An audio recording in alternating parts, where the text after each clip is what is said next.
there! Welcome to OneClick Code Academy.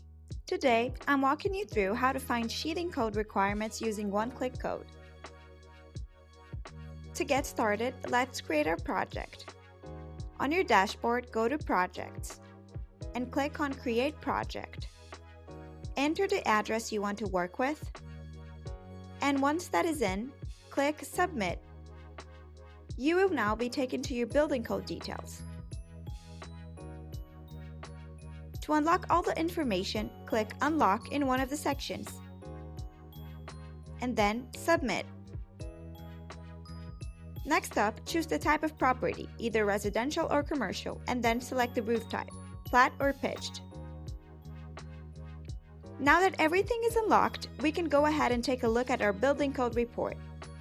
So let's go back to Projects, and then click on Code Details to check out your full report.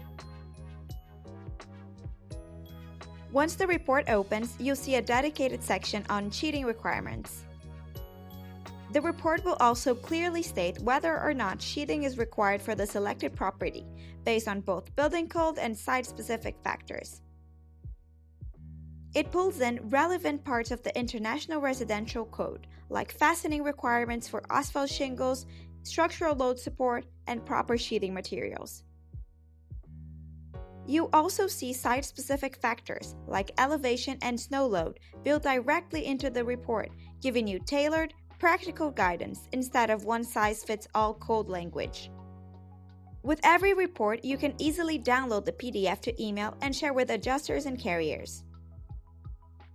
Thank you and see you next time.